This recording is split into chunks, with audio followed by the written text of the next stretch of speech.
Hello दोस्तों, नमस्कार। आपका अपने चैनल Y1 स्टडी पॉइंट में स्वागत है। आज हम दोस्तों यहाँ पर 5वें टेस्ट पेपर की बात करेंगे। जो हमारा क्वेश्चन जो होता है वह साइंस से रिलेटेड होता है। और आप उससे पहले क्या काम करिए कि वीडियो को शेयर करिए ताकि और बच्चे जुड़कर अपना मॉक टेस्ट दे सकें। ठीक, तो आइए हम शुरू करते हैं आज का अपना अगला टेस्ट। ठीक, चलिए देखते हैं क्वेश्चन क्या कह रहा है। आपका पहला क्वेश्चन कह रहा है, आपके स्क्रीन पर दिख रहा होगा। यह क्वेश्चन कह रहा है, मानव शरीर में निम्न में से किसका आकार सबसे बड़ा है। कहने का मतलब सबसे बड़ा है, तो आपके ऑप्शन के अकॉर्डिंग उत्तर देना होगा कि ऑप्शन में क्या मौजूद है। पहला कह रहा है थायराइड, दूसरा कह रहा है यकृत, तीसरा कह रहा है प्लीहा, चौथा कह रहा है अग्नाशय। कहने का मतलब इन चारों ऑप्शनों में आपका राइट आंसर क्या होगा, आपको कमेंट करके बताना है। तो इसमें देखिए, इन चारों ऑप्शनों के अकॉर्डिंग इसका राइट आंसर आपका यकृत होगा। और आपका यकृत जो है, देखिए यह ऑप्शन में बी मौजूद है। तो इसका जो राइट आंसर होगा वह क्या होगा, बी होगा। ठीक, बी होगा। अब हम अगले क्वेश्चन पर बात करते हैं। अगला क्वेश्चन क्या कह रहा है। अगला क्वेश्चन कह रहा है, लोहे में जंग लगना इनमें से किसका सामान्य उदाहरण है। लोहे में जो जंग लगता है उसका जो सामान्य उदाहरण होता है वह क्या है, मतलब किसके कारण होता है। पहला आपका दिया है भौतिक परिवर्तन, दूसरा कह रहा है ऊष्माक्षेपी परिवर्तन, तीसरा कह रहा है ऊष्माग्राही परिवर्तन, चौथा कह रहा है रासायनिक परिवर्तन। ये जो लोहे में जंग लगता है, यह जो है आपका कौन सी परिवर्तन होता है। यह जो लोहे में जंग लगता है यह आपका रासायनिक परिवर्तन होता है।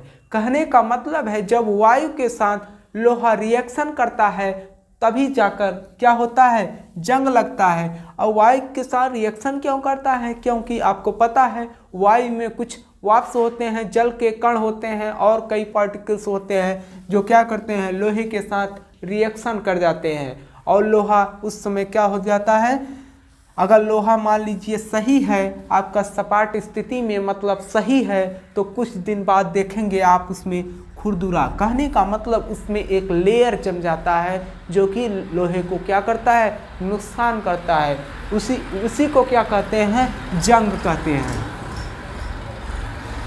ठीक, तो इसका जो राइट आंसर होगा वह क्या हो जाएगा, रासायनिक परिवर्तन होगा। और आपके ऑप्शन में देखिए क्या दिख रहा है, आपके ऑप्शन में जो दिख रहा है वह चौथा है, रासायनिक परिवर्तन। मतलब इसका राइट आंसर क्या होगा, डी होगा। अब हम अगले क्वेश्चन पर बात करते हैं। आपका अगला क्वेश्चन क्या कह रहा है और आपको कमेंट करके बताना है इसका राइट आंसर क्या होगा।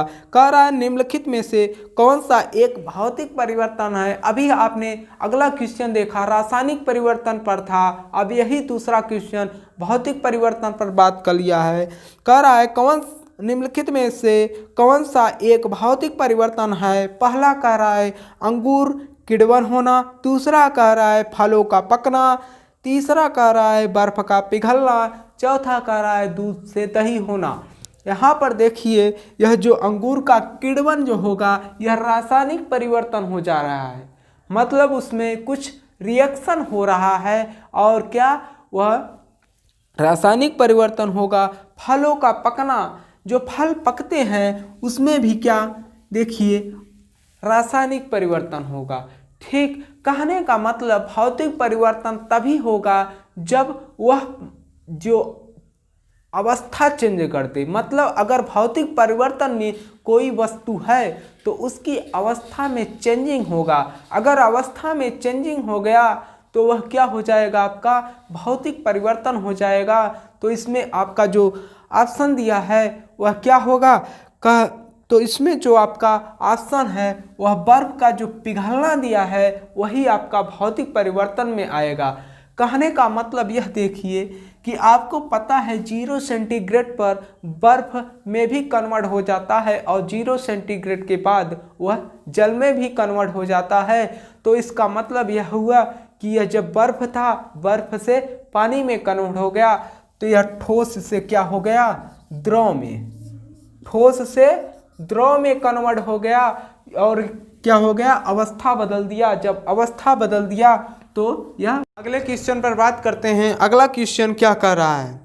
कह रहा है रासायनिक के लिए गणना की इकाई क्या है? रासायनिक के लिए गणना की इकाई क्या होती है? पहला आपका ऑप्शन दिया है मोल, दूसरा कह रहा है अणु, तीसरा कह रहा है एनोड, तीसरा कह रहा है ऋणायन। तो इन चारों ऑप्शनों में से आपका जो राइट आंसर होगा वह क्या होगा? आप कमेंट करके बताइए। देखिए, इसमें जो राइट आंसर आपका होगा वह ऑप्शन के अकॉर्डिंग देखा जाए तो मोल जो होता है, मोल की सहायता से हम क्या कर सकते हैं? एक रासायनिक के मतलब किसी भी तत्व का कितना भार है, क्या है, उसके बारे में हम जानकारी कर सकते हैं मोल की सहायता से। ठीक, तो इसमें जो आपका राइट आंसर होगा वह क्या होगा? ए होगा, मतलब ए होगा मोल। क्या दिया है? मोल दिया है। ठीक, अब हम अगले क्वेश्चन पर बात करते हैं। अगला क्वेश्चन क्या होगा आपका? कह रहा है धातु अपनी वास्तविक स्थिति में विद्यमान होती है। यह क्वेश्चन कह रहा है जो धातु होती है वह अपने किस स्थिति में विद्यमान रहती है? पहला कह रहा है अनुधातु के साथ मिश्रण के रूप में, मुक्त स्थिति में, गैर धातु के साथ मिश्रण के रूप में, कंपाउंड के साथ मिश्रण के रूप में। जैसे ही एक तरल पदार्थ की मुक्त सतह से गहराई बढ़ती है, तरल द्वारा डाला गया दबाव क्या होगा? ये तो आपका अगला क्वेश्चन है, लेकिन जिस पर मैं बात कर रहा हूँ तो इसमें क्या होगा? अन्य धातु के साथ मिश्रण के रूप में, मुक्त स्थिति में क्या होगा? इसमें राइट आंसर आपका हो जाएगा बी। क्या होगा? बी।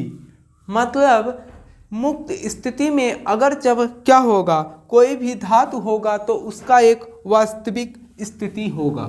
ठीक, तो अब हम अगले क्वेश्चन पर बात करते हैं। कह रहा है जैसे ही तरल पदार्थ की मुक्त सतह से गहराई बढ़ती है, तरल द्वारा डाला गया दबाव क्या होगा? देखिए, यह क्वेश्चन कहा है जैसे ही, क्या कह रहा है? जैसे ही तरल पदार्थ जो है, अगर तरल पदार्थ जहाँ रखा गया है, अगर उसकी गहराई को हम बढ़ाते जाएं तो जो तरल, जो यहाँ पर द्रव भरा गया है तरल, तो इस तरल का क्या इफेक्ट होगा, यही पूछा है। तो देखिए, जब तरल ज़्यादा गहराई पर तरल भरा रहेगा तो यह इस तरल का क्या होगा? एक दबाव पड़ेगा। मतलब क्या होगा? दबाव की मात्रा बढ़ेगी। तो इसका जो राइट आंसर होगा वह क्या हो जाएगा? आपके ऑप्शन में जहाँ भी दिख रहा हो दबाव बढ़ेगा वही आंसर होगा। तो इसमें क्या दिख रहा है? कौन सा ऑप्शन? इसमें आपका ऑप्शन दिख रहा है तीसरा, मतलब बढ़ जाता है।